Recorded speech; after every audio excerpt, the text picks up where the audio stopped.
Hello दोस्तों, स्वागत है आपका आज की इस वीडियो में। आप देख रहे हैं स्टूडेंट पॉइंट। तो दोस्तों, अभी तक हम एचपी टैट के जो मैथ सेक्शन है, ठीक है, मैथ सेक्शन है, उसके हम प्रीवियस ईयर के सारे पेपर सॉल्व कर चुके हैं। मतलब 30 क्वेश्चन एक पेपर में मैथ सेक्शन के होते हैं। तो हम 2013 तक के 2013 तक के हम 2013 से 2022 तक के हम पेपर मैथ सेक्शन के सॉल्व कर चुके हैं। 30 क्वेश्चन आप प्लेलिस्ट में जाके देख सकते हैं दोस्तों। और अब हम 2021 और 2022 के केमिस्ट्री सेक्शन भी सॉल्व कर चुके हैं। और आज हम आ चुके हैं दिसंबर 2020 का आज हम पेपर सॉल्व करेंगे दोस्तों, केमिस्ट्री सेक्शन। ठीक है, तो चैनल को कीजिए सब्सक्राइब दोस्तों, वीडियो कीजिए लाइक और शेयर, वीडियो को जरूर कीजिए दोस्तों। आपके सपोर्ट की जरूरत है, अपनी राय जरूर दीजिए कि हम क्या इंप्रूवमेंट कर सकते हैं। चलते हैं पहले क्वेश्चन की ओर। तो चलते हैं, पहला क्वेश्चन क्या बोल रहा है कि which gas is use for artificial fruit ripening.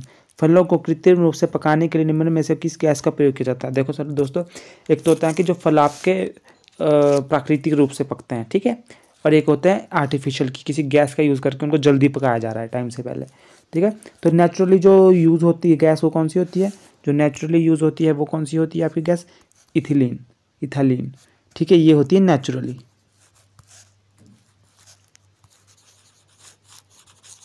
ये होता है नेचुरली।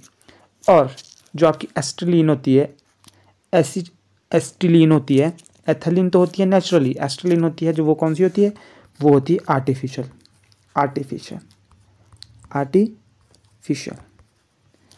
तो हम बोल सकते हैं कि आर्टिफिशियल के लिए कौन सी यूज़ होती है आपकी, एस्टिलीन।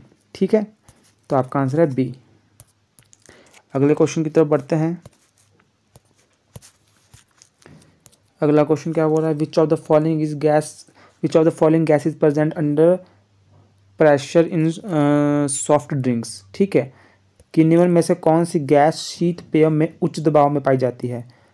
तो विच of the following gas present under pressure in soft drink. तो आपको पता है कि सॉफ्ट ड्रिंक जैसे आपकी कोका कोला हो गया, आपका पेप्सी हो गया, इनमें क्या होती है, क्या होती है इनमें, आपको पता है कि कार्बोहाइड्रेट ड्रिंक होती है ये। ठीक है, तो कार्बन डाइऑक्साइड होता है इनमें, कार्बन डाइऑक्साइड होता है, CO2 होती है इनमें। ठीक है, CO2 होती है इनमें, प्रचुर मात्रा में CO2 होती है दोस्तों इनमें। तो है सी। पढ़ा बोला भी होगा आपने कि सुना भी होगा आपने कि CO2 गैस होती है इनमें, जो ये कोल्ड ड्रिंक्स होती है आपकी, और चीनी शुगर होती है उसमें मिलाई हुई। विच of the following gas is not responsible for acid rain. देखो एसिड रेन के लिए कौन सी गैस रिस्पॉन्सिबल नहीं है, SO2 आपकी रिस्पॉन्सिबल है, NO2 रिस्पॉन्सिबल है, CO2 रिस्पॉन्सिबल है। ठीक है, NO2 रिस्पॉन्सिबल है, नाइट्रोजन जो है आपकी वो आपकी रिस्पॉन्सिबल नहीं है। ठीक है, अगला question, what is the empirical formula of glucose. देखो ग्लूकोज का एम्पिरिकल फार्मूला क्या होता है, जो सिंपलेस्ट फॉर्म होती है। जैसे कि ग्लूकोज का फार्मूला क्या होता है, C6H12O6। अब 6, 12 और 6 को क्या सिंपल रेशियो में ले लो, तो 6 कॉमन ले लो यहाँ से, तो 6 1 आ गया, H2 आ गया, O1 आ गया, तो क्या आ गया, CH2O आ गया। ठीक है, एम्पिरिकल फार्मूला सिंपलेस्ट फॉर्म आ गई, सिंपलेस्ट रेशियो आ गई इसकी। ठीक है, तो ये है इसका राइट आंसर, CH2O। ठीक है, अगला question, which of the following is a carbohydrate. Which one of the following is a carbohydrate. इनमें से कौन सा एक कार्बोहाइड्रेट है। तो आपको पता है शुगर, केन शुगर, जो मीठा होता है, इनमें क्या होता है, ये क्या होती है, कार्बोहाइड्रेट्स होते हैं, केन शुगर। ठीक है, नाइलॉन नहीं होता, H2O नहीं होता, पेट्रोल नहीं होता, केन शुगर होता है। ठीक है, 35। देखो which one of the following is a carbohydrate. तो cane sugar is carbohydrate and as this name implies is composed of carbon, hydrogen, oxygen. जो कार्बोहाइड्रेट क्या होता है, जो कार्बन, हाइड्रोजन एंड ऑक्सीजन से मिलकर बनता है। It is the source of extracted sugar. जो आपका केन शुगर होता है, एक इसका सोर्स होता है, एक्सट्रैक्टेड शुगर का सोर्स होता है। There are various type of sugar derived from different sources, जैसे कि आपका शुगर्स आर कॉल्ड मोनोएक्राइड्स हो गया, इंक्लूडिंग ग्लूकोस हो गया, फ्रक्टोस हो गया, ग्लैक्टोस हो गया, सभी है। ठीक है, तो ये है क्या है, केन शुगर। अगला question,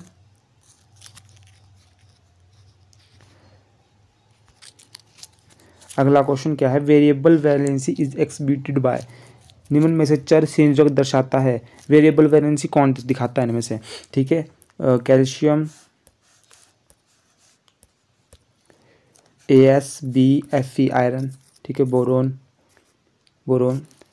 arsenic, calcium, boron, iron, कौन सा इनमें से क्या है आपका वेरिएबल वैलेंसी दिखाता है? तो देखो दोस्तों, ये है पीरियोडिक टेबल। ठीक है, पीरियोडिक टेबल। तो जो ट्रांजिशन एलिमेंट होते हैं, ठीक है, ट्रांजिशन एलिमेंट होते हैं वो होते हैं आपकी, वो क्या है, वेरिएबल वैलेंसी दिखाते हैं। ठीक है, देखो ये ध्यान रखना हमेशा, ट्रांजिशन एलिमेंट होते हैं जो वो वेरिएबल वैलेंसी दिखाते हैं। कौन से एलिमेंट? ट्रांजिशन मेटल्स होते हैं, जो ट्रांजिशन मेटल्स किस रंग में? इस रंग में, ये ट्रांजिशन मेटल। तो आपके ट्रांजिशन मेटल पीरियोडिक टेबल में कौन से हुए? ये वाले होते हैं ट्रांजिशन, यहाँ से लेके देखो ट्रांजिशन मेटल, ये सारे क्या आपके ट्रांजिशन मेटल है। ये होता है आपका एस, ये होते हैं आपके पी एलिमेंट्स, ये होते हैं D group, S group, SP, D, ये होते हैं डी होते हैं आपके ट्रांजिशन एलिमेंट होते हैं। ट्रांजिशन क्यों बोलते हैं इनका? क्योंकि ये है जो एस से ट्रांजिशन करते हैं पी को, मतलब क्या है कि एस में पी को जाने के लिए क्या है, डी बीच में आता है और ट्रांजिशन होती है, मतलब उस टाइम क्या परिवर्तन हो रहा था। जैसे कि आपको याद होगा कि पहले एक शो आता था, वैम्पायर होते थे, वो ट्रांजिशन करते थे, वैम्पायर बनते थे, ट्रांजिशन परिवर्तन मतलब चेंज करते थे खुद को। वैसे ही चेंज आता है एस से पी में, जो चेंज आता है उसके बीच क्या आता है, डी जो होता है वो ट्रांजिशन एलिमेंट होते हैं। ठीक है, तो ये क्या कहते हैं, वेरिएबल वैलेंसी दिखाते हैं। ठीक है, अब देखो जैसे कि आर्सेनिक था, ये यहाँ पे है, ये तो आपका पी का है। ठीक है, ये तो आपके पी ब्लॉक एलिमेंट है। जो आपका और क्या था उसमें आपका? ठीक है, एक था आपका सीजियम था आपका, जो वो कैल्शियम देखो, कैल्शियम आपका ये यहाँ पे है। ठीक है, कैल्शियम यहाँ पे, बोरोन यहाँ पे है। ठीक है, तो आपका लास्ट क्या बचा? लास्ट बचा आपका आयरन। देखो आयरन कहाँ है? Fe, देखो आयरन कहाँ है आपका? Fe, ये देखो Fe। तो ये क्या है, ट्रांजिशन एलिमेंट है। Fe क्या है, ट्रांजिशन एलिमेंट है। Fe क्या है, ट्रांजिशन एलिमेंट है। ना तो आपका बोरोन ट्रांजिशन एलिमेंट था, ये आपका S था। ठीक है, ठीक है, ये बोरोन भी नहीं था, कैल्शियम भी आपका क्या था, S ब्लॉक था, S का एलिमेंट था, ये P का था, और D वाले ट्रांजिशन होते हैं। ठीक है, तो ना तो आपका कैल्शियम ट्रांजिशन था, ना बोरोन ट्रांजिशन था। ठीक है, ना आपका आर्सेनिक ट्रांजिशन था। कौन सा ट्रांजिशन था? आयरन। तो ये क्या करते हैं, क्योंकि ये क्या होते हैं, ये इलेक्ट्रोपॉजिटिव होते हैं, ये वाले आपके इलेक्ट्रोनेगेटिव होते हैं। ठीक है, ये मतलब क्या, ये इलेक्ट्रॉन को क्या है, ये इलेक्ट्रॉन लेने की इच्छा रखते हैं, इनमें नेगेटिव साइन होता है। ये क्या बोलते हैं, हमारे पास इलेक्ट्रोनेगेटिव होते, बोलते हैं हमारे को एक इलेक्ट्रॉन दो। ठीक है, ये बोलते हैं हमें यहाँ से इलेक्ट्रॉन ले लो, ये बोलते हैं इमार से इलेक्ट्रॉन ले लो। ये बोलते हैं ये बीच के होते हैं, तो ये क्या बोलते हैं, ले भी सकते हैं, दे भी सकते हैं, कई बार मांगते हैं, कई बार नहीं मांगते। तो क्या है, वेरिएबल वैलेंसी दिखाते हैं। ठीक है, तो इसका आंसर है आयरन। अगला क्वेश्चन,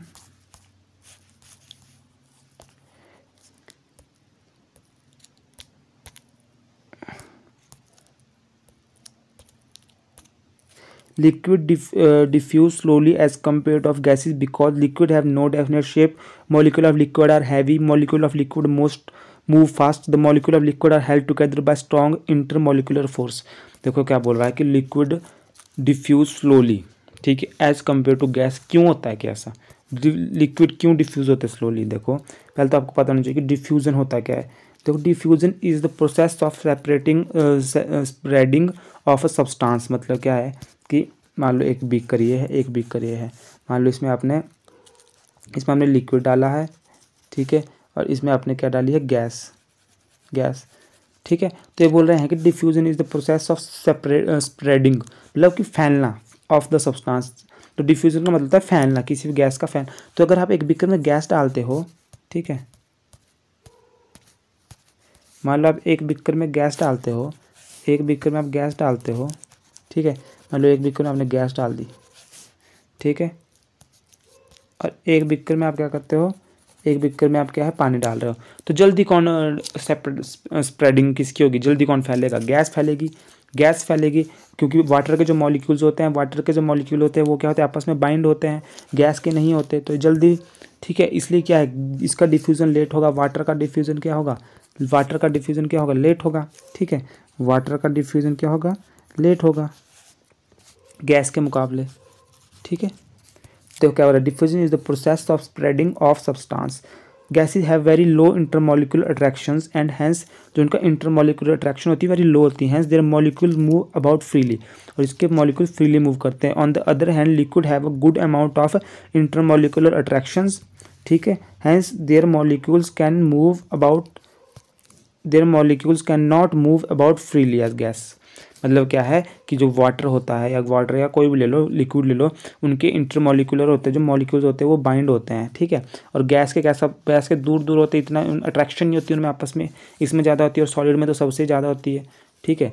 तो इसका मतलब क्या है कि डिफ्यूज़न क्यों होता है गैस में जल्दी, क्योंकि इनकी इंटरमोलिकुलर अट्रैक्शन होती है वो कम होती है इसमें, ठीक है। तो इसका आंसर होगा the molecule of liquid are held, the molecule of liquid are held together by strong intermolecular force।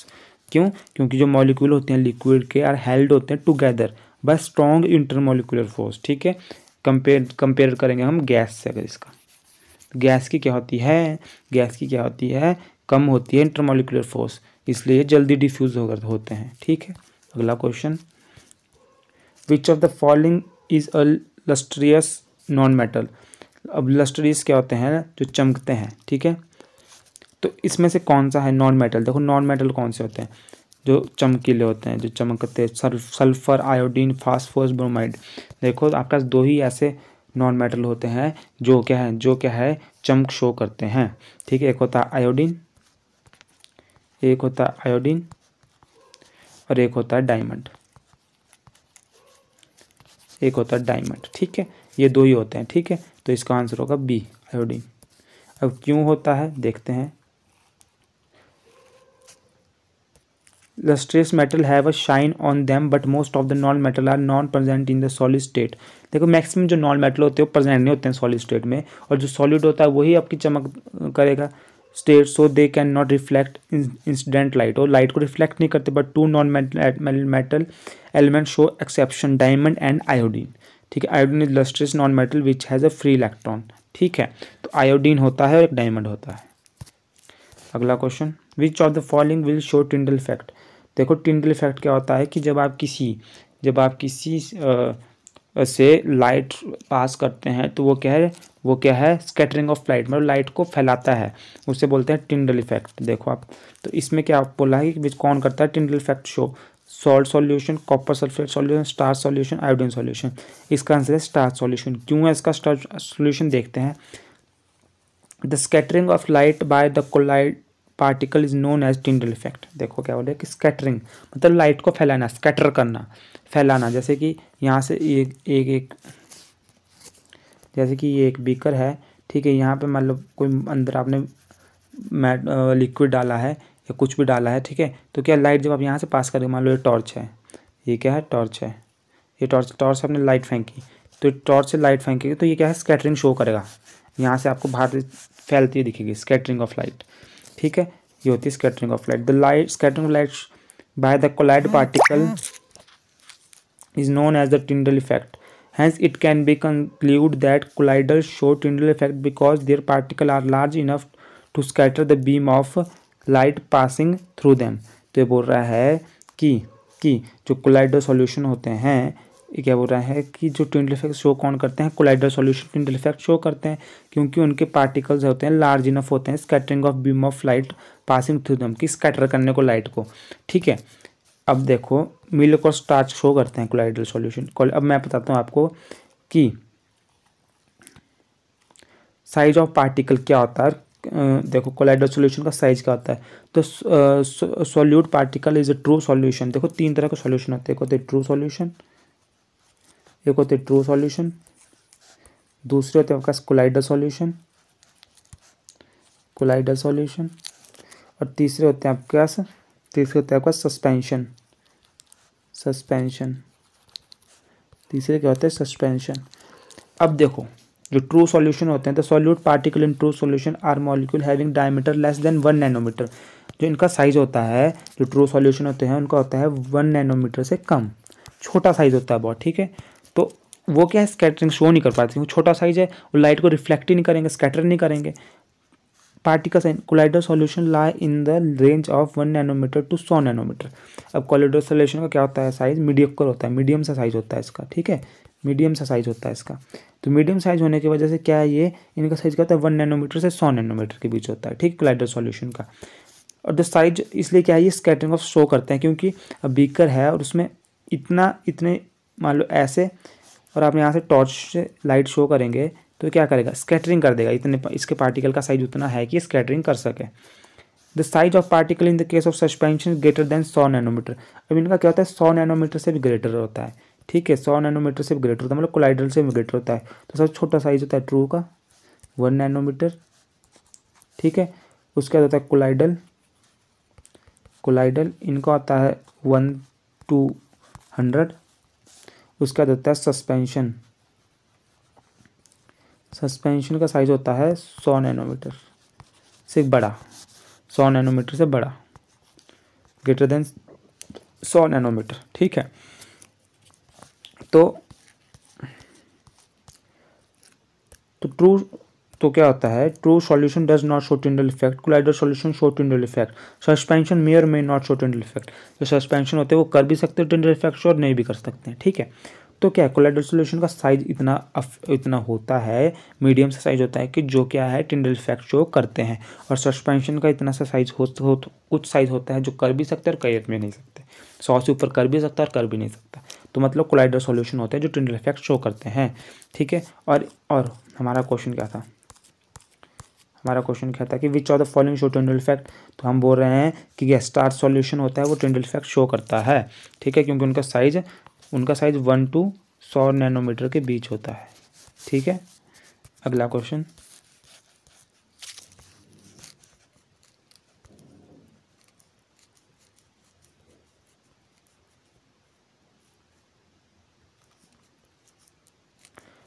देखो ये क्वेश्चन है क्वेश्चन नंबर 40।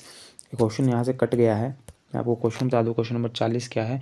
क्वेश्चन नंबर 40 बोल रहा है कि ऑक्सीडेशन स्टेट बताओ इसकी, ठीक है, किसकी, H3PO4 की ऑक्सीडेशन स्टेट बताओ, ठीक है। मैंने आपको बताया ऑक्सीडेशन स्टेट कैसे निकालते हैं, ठीक है। जैसे इसके नीचे 3 है तो इसको लिख दो, H की ऑक्सीडेशन स्टेट कितनी होती है, H की ऑक्सीडेशन स्टेट कितनी होती है, H की ऑक्सीडेशन होती है +1, ठीक है, प्लस कर दो। पी की हमारे को निकालनी है, पी की ऑक्सीडेशन स्टेट हमारे को निकालनी, क्वेश्चन में बोला है कि find the oxidation of P, तो पी को हमने x मान लिया, प्लस ओ 4 है इसमें, 4 गुणा ओ की ऑक्सीडेशन स्टेट क्या होती है -2, और इसमें कोई भी इस पर चार्ज नहीं है तो ये 0, ठीक है। तो 3 प्लस x माइनस 4 दूनी 8 is equal to 0, 5 is equal to 0, x is equal to 5। तो इसकी ऑक्सीडेशन कितनी आ गई, 5 आ गई, कितनी आ गई, 5 आ गई, ठीक है, 5। अगला question, which is the product of following reaction. इसका प्रोडक्ट क्या होगा फॉलोइंग रिएक्शन का, तो देखो इसका जो आंसर होगा बी, इसका आंसर होगा बी। जो आपका इसका प्रोडक्ट बनेगा वो बनेगा HCHHOH, ठीक है, HCHHOH। अगला, विच of the following is a non polar, which of the following is a non polar. देखो नॉन पोलर क्या होते हैं कि जिनके बीच की इलेक्ट्रोनेगेटिविटी डिफरेंस होता है, जो उनका बीच का डिफरेंस होता है, किसका इलेक्ट्रोनेगेटिविटी डिफरेंस होता है, वो क्या है, वो बहुत ही कम होता है, ठीक है, बहुत ही कम होता है, ठीक है। तो ये आपका क्वेश्चन है, ठीक है। अब देखो इसमें से कौन सा नॉन पोलर है, CCl4। देखो अब मैं आपको पीरियोडिक टेबल से समझाता हूँ,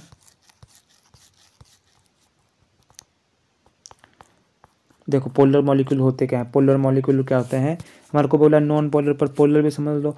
इन polar molecule there exist an electronegativity difference between the bonded atom. देखो जो पोलर मॉलिक्यूल होते हैं उनके बीच क्या होता है, इलेक्ट्रोनेगेटिविटी डिफरेंस होता है, ठीक है, इलेक्ट्रोनेगेटिविटी डिफरेंस होता है।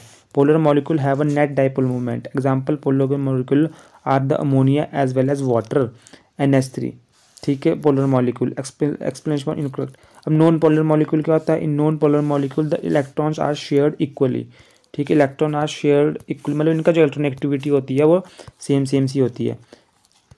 In non polar molecule electronegativity are shared equally, non polar bond exist between diatomic molecules और exist in the symmetrical molecules. Non polar molecule have zero dipole movement, zero dipole movement होती है। Example of non polar molecule are carbon tetrachloride as well as methane, ठीक है। देखो अब जो आपका NH3 है, देखो NH3, तो NH3 को हम देखो N कहाँ है, यहाँ N है और H, देखो इनके बीच इसकी इलेक्ट्रोनेगेटिविटी बहुत ज़्यादा है और ये इलेक्ट्रोपॉजिटिव है, तो इनकी इलेक्ट्रोनेगेटिविटी का डिफरेंस क्या है, बहुत ज़्यादा हुआ, बहुत ज़्यादा हुआ, तो ये क्या है, पोलर है। NH3 क्या है, पोलर है, क्योंकि इनकी इलेक्ट्रोविटी इस साइड होते हैं। देखो आपकी इलेक्ट्रोनेगेटिविटी लेफ्ट से राइट जाने पे बढ़ती है, इसकी सबसे कम ये इलेक्ट्रोपॉजिटिव होते हैं, और जो लेफ्ट जाते हैं तो इलेक्ट्रोनेगेटिव, ये सबसे ज़्यादा इलेक्ट्रोनेगेटिव होते हैं यहाँ वाले, ठीक है। तो नाइट्रोजन की इलेक्ट्रोनेगेटिविटी हाइड्रोजन से बहुत ज़्यादा है, तो इसलिए क्या है, ये क्या है, पोलर, ठीक है। अब आप देखेंगे CCl4 आपका क्या है, नॉन पोलर है। देखो CCl4, देखो C यहाँ है और Cl यहाँ पे है, तो इनके बीच की जो इलेक्ट्रोनेगेटिव जो डिफरेंस होगा वो बहुत कम होगा, ठीक है, क्योंकि ये क्या है, दोनों ही इलेक्ट्रोनेगेटिव है, ठीक है। तो क्या है, ये क्या है, पोलर है, क्या है, नॉन पोलर है, क्योंकि इलेक्ट्रोनेगेटिव डिफरेंस बहुत कम है। अगला question, nucleus of an atom consist of, किससे बनता है न्यूक्लियस ऑफ एटम, आपको पता है प्रोटॉन और न्यूट्रॉन से बनता है, commercial alcohol is made unfit by drinking by adding. देखो कॉमर्शियल अल्कोहल होता है वो मेड अनफिट किस लिए, ड्रिंकिंग बाय एडिंग, क्या ऐड करते हैं कि वो क्या होता है आपका, made unfit for drinking, unfit होता है ड्रिंकिंग के लिए, तो क्या मिलाया जाता है उसमें, ऐसा कि वो होता है मिथेनॉल, क्या होता है, मिथेनॉल की वजह से क्या होता है, वो अनफिट होता है ड्रिंकिंग के लिए। Reaction use for preparation of ether is, देखो ईथर जो रिएक्शन प्रिपरेशन यूज होती है, reaction use for preparation of ether, ठीक है। तो ईथर के लिए जो रिएक्शन यूज होती है वो होती है विलियमसन सिंथेसिस रिएक्शन, याद रखिएगा ये क्वेश्चन रिपीट हो जाता है, विलियमसन सिंथेसिस रिएक्शन, ठीक है, विलियमसन सिंथेसिस रिएक्शन। तो दोस्तों देखो Williams ether synthesis is the most widely use method to produce ether, ठीक है। तो दोस्तों ये वीडियो हम यहाँ पे समाप्त करते हैं, ठीक है। अब हमने 30 से 45 तक 15 क्वेश्चन यहाँ सॉल्व कर लिए, और हम 15 से 60 के क्वेश्चन हम अगली वीडियो पार्ट 2 में सॉल्व करेंगे। मैं आपको छोटी छोटी वीडियो बना दे रहा हूँ ताकि आपका इंटरेस्ट बना रहे, ठीक है। तो मिलते हैं दोस्तों अगली वीडियो में, और इस वीडियो को लाइक कीजिए, शेयर कीजिए, प्लेलिस्ट में जाके आप इस वीडियो का और पार्ट भी देख सकते हैं, और अगला पार्ट भी आपको, अगर आप बहुत टाइम बाद देख रहे हैं तो अगला पार्ट भी आपको इसकी प्लेलिस्ट में मिल जाएगा, ठीक है दोस्तों। सब्सक्राइब जरूर कीजिए दोस्तों, शेयर जरूर कीजिए अपने दोस्तों के साथ। धन्यवाद दोस्तों, मिलते हैं अगली वीडियो में।